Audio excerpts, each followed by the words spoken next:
अस्सलाम वालेकुम and welcome back to my channel. कैसे हैं आप सब? उम्मीद है आप सब बिल्कुल ठीक होंगे। मैं भी बिल्कुल ठीक हूँ। यहाँ पे दिन का टाइम है और धूप आप देख रहे हैं। यहाँ पे सर्दी स्टार्ट हो चुकी है कराची में। जब से दिसंबर का मंथ स्टार्ट हुआ है अच्छी खासी सर्दी भी आ चुकी है और फाइनली हम कराची वालों ने भी सर्दी को वेलकम कह दिया है। मुझे सर्दी का मौसम बहुत अच्छा लगता है, लेकिन कभी कभार ऐसा होता है जब बच्चे बीमार हो जाते हैं, सेहत अपनी भी ख़राब हो जाती है ना, फिर ऐसा लगता है जैसे सर्दी ना ही आए, बस वही गर्मी ठीक है। कि सर्दी में कम से कम बच्चों के साथ ये जो फ्लू खांसी और फीवर वगैरह जो ये चलता रहता है ना, इससे तो थोड़ा रिलैक्स रहते हैं हम लोग।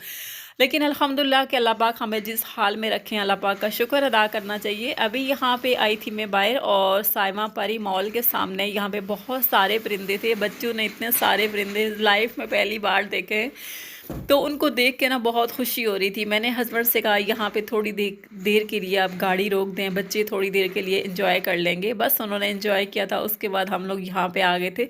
मुझे बच्चों के लिए कुछ सर्दियों की शॉपिंग करनी थी, उनके कपड़े वगैरह लेने थे और साथ में कुछ सॉक्स, इसके अलावा कुछ ब्लैंकेट्स वगैरह भी जो कि अब सर्दी की ज़रूरत बन गए हैं। मेरे पास जो लिहाफ होती हैं, मैंने लास्ट ईयर ली थी वो गुल अहमद से। तो उनका तो यहाँ पे अभी इतना सीज़न नहीं आया कि आप इतनी जल्दी वो गर्म वाली लिहाफ निकाल लो और आप ओढ़ लो। अभी इस तरह का मौसम है कि ब्लैंकेट हमारा जो है ना वो यूज़ में आता है, और फ़ैन भी बच्चों की वजह से हल्का सा जैसे उसकी आवाज़ आती रहे तो बच्चों को नींद आती है, फ़ैन वगैरह ऑफ हो तो बच्चे भी सुकून से सो नहीं पाते। लेकिन मुझे तो बहुत ज़्यादा ठंड लगती है, सर्दी मुझे इतनी ज़्यादा लगती है। और मेरी दूसरा स्किन भी ऐसी है कि जो ही सर्दियों का मौसम स्टार्ट होता है, नवंबर का मंथ स्टार्ट होने लगता है, तो स्किन मेरी डैमेज होना स्टार्ट शुरू हो जाती है। उसी हवाले से यहाँ से मुझे कुछ अपने लिए लोशन वगैरह भी लेने थे। और जब मैंने देखा यहाँ पे सेल लगी हुई थी ज्वेलरी की, कपड़ों पे तो सेल लगती ही रहती है और हम लोग लेते ही रहते हैं, लेकिन आज मैंने पहली बार देखा कि यहाँ पे ना ज्वेलरी और कॉस्मेटिक्स वगैरह पे भी सेल लगी हुई थी। तो मैंने सोचा यहाँ से कुछ ना कुछ देख लेते हैं, अगर कोई चीज़ पसंद आ गई तो अपने लिए ले भी लेंगे। बस मैंने इतना कुछ लिया नहीं, हल्की फुल्की कुछ ज्वेलरी मैंने ली थी। मेरे पास बहुत सारी ज्वेलरी है। जब मेरी शादी हुई थी ना, उसके बाद मेरे जो नए नए शादी के दिन होते हैं ना, वो तो बहुत ही अच्छे होते हैं, ये आप सबको पता है। हमारा सारा टाइम घूमने फिरने में लग जाता है। हस्बैंड जब भी कहीं बाहर जाते थे तो मेरे लिए ना बहुत सारी ज्वेलरी लेके आते थे। और एक टाइम ऐसा आया कि मेरे पास बहुत सारी ज्वेलरी इकट्ठी हो चुकी थी। मैंने कभी सोचा था कि मैं आपके लिए एक वीडियो बनाऊंगी और अपना सारा ज्वेलरी बॉक्स है ना वो दिखाऊंगी कि देखिए मेरे पास कितनी ज़्यादा ज्वेलरी है। मैं हस्बैंड को मना कर दी थी कि मेरे लिए और कोई भी चीज़ लाने की आपको ज़रूरत नहीं है, क्योंकि इतना ज़्यादा तो यूज़ में आती नहीं है। और कुछ चीज़ें ऐसी होती हैं ना, वो रखे रखे ऐसे ख़राब भी हो जाती हैं। तो बस यहाँ मैंने थोड़ी सी बस ज्वेलरी ली थी अपने लिए। और उसके बाद जी हम लोग यहाँ पे आ गए थे। यहाँ पे वेडिंग सीज़न भी स्टार्ट हो चुका है कराची में, तो मुझे ना कुछ ड्रेसेस चाहिए थे इस तरह के। वैसे मेरे पास हैवी ड्रेसेस हैं, लेकिन अब बच्चों की वजह से ना ज़्यादा हैवी पहनना बहुत मुश्किल हो रहा है मेरे लिए। बच्चों को, जो मेरा स्पेशली छोटा बेटा है ना, उसको मुझे उठा के रखना होता है, और वो उसको मेरी ही आदत है।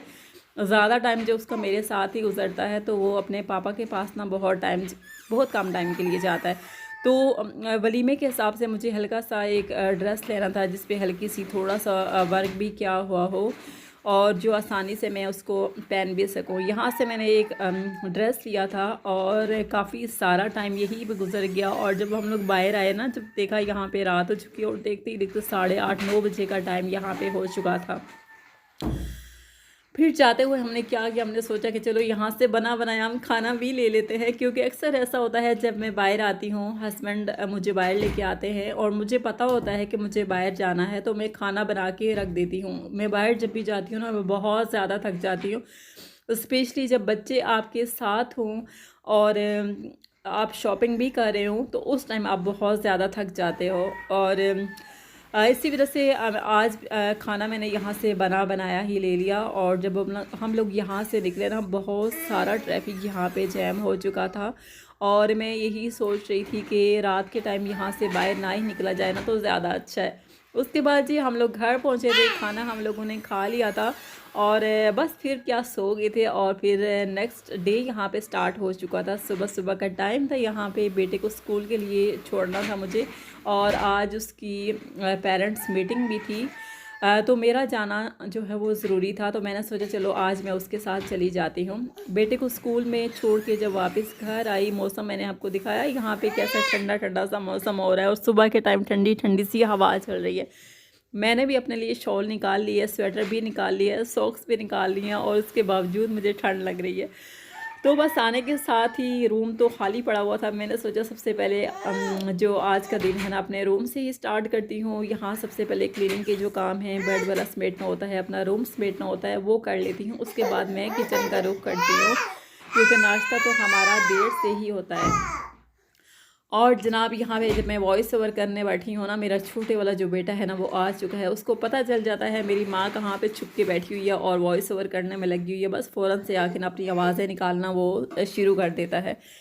तो बहुत मुश्किल भी हो रही है क्योंकि उसकी तबीयत ठीक नहीं है। यहाँ पे ठंड की वजह से उसको फ्लू वगैरह हो रहा है, तो काफ़ी ज़्यादा चिड़चिड़ा हो गया। मैंने अपना रूम समेटा था और उसके बाद बाहर का जो मेरा गार्डन है ना, यहाँ पे ज़्यादा तो एरिया जो है ना वो फ्लोर वगैरह कम ही बना हुआ है।